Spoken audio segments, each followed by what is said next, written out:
Curious George and the Sleepover.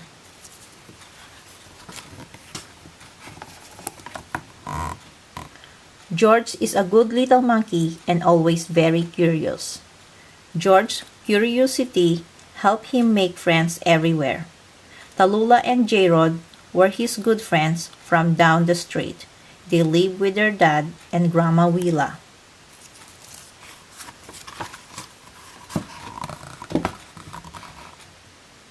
On weekends, they liked to spend time together. Grandma Willa took them swimming, to the zoo, or to the park. One day, Gerald had some news. My dad is leaving this weekend for a work trip. Grandma is planning a special fun night on Saturday. We get to watch a movie, eat popcorn with real butter, and go to bed half an hour late.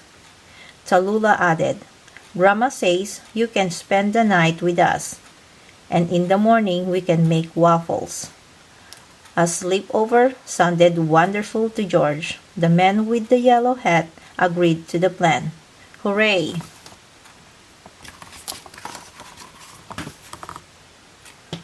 It was only Wednesday, so George had plenty of time to prepare for his first sleepover. He was curious about his new sleeping bag, so he tried it out. On Thursday, he borrowed the men's backpack.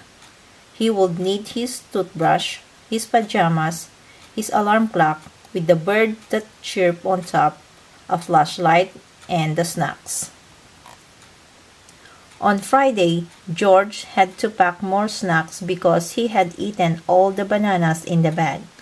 Then he packed 2 suitcases full of toys. His friend suggested that George might want to travel with less, so George settled on taking his favorite toy, Lola.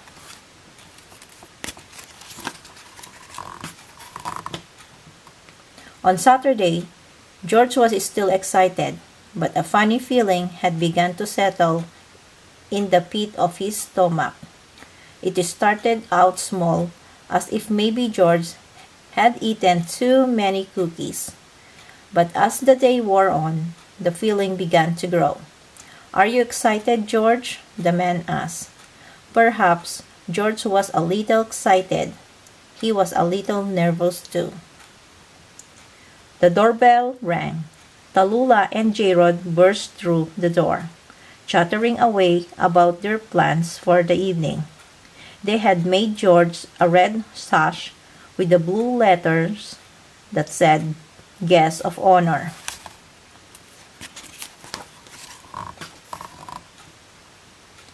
For a moment, George forgot about being worried.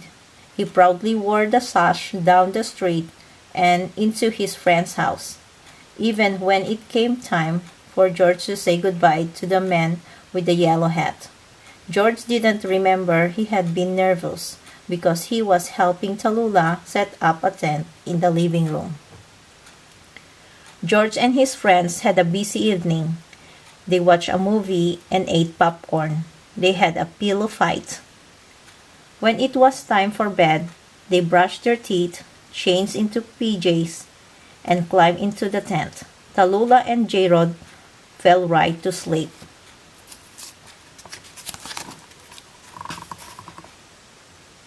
But George didn't. The floor was a little hard. He missed his bed at home. He stared at the shadows on the ceiling of the tent. Was that a bear? George's stomach did a little flip. He picked out the tent flap and saw that it was only the coat rack casting shadows on the tent. He settled back onto his pillow, but then he heard a soft scratching sound.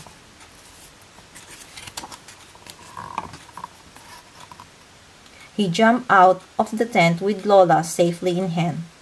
He looked out the window and saw the branches of an apple tree scratching the side of the house. How silly of him to worry. George had an idea. He would make himself some warm milk. That always helped him sleep at home. George poured himself a mug of milk. Oops! he would have to clean that spill up later. He wasn't quite sure how to go about warming up the milk. He knew not to touch the stove. At home, his friend always heated the milk for him, so George just arranged some cookies on a plate. Yum! They would go nicely with the milk.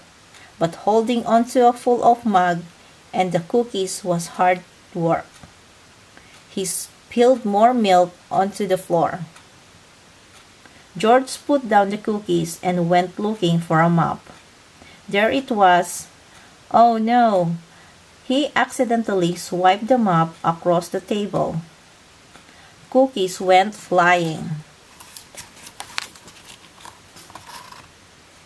George wished he were at home with the men there to help. He didn't want to wake up his friends. If he got a sponge from the sink, maybe he could clean up the spill. But as he hurried across the kitchen, he slipped on to the wet floor. Poor George, now he was homesick and wet. He started to sniffle. The light in the kitchen went on. Grandma Willa scooped George and Lola up. She gave them a hug and dried them off. Then Grandma called the man with the yellow hat so George could hear his voice. Tallulah and J-Rod woke up too and helped cheer George up. I was nervous about spending a night away from home at my first sleepover too, Tallulah confessed. Not me, J-Rod said proudly. That's because you haven't gone to one yet, Tallulah said. Have to, this one, insisted J-Rod. Tallulah and George just smiled. George felt better. He snuggled down into the sleeping bag that Grandma spread on the living room's couch. The kids pulled their sleeping bags out of the tent and spread them onto the floor near George. Grandma left a small light on over the desk. They all fell right to sleep.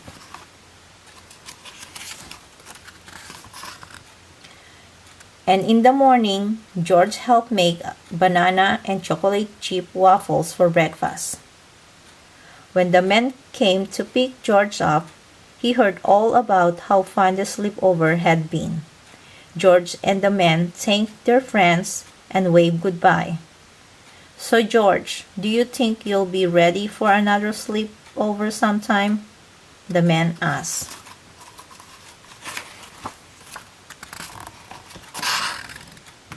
George was already packing for it.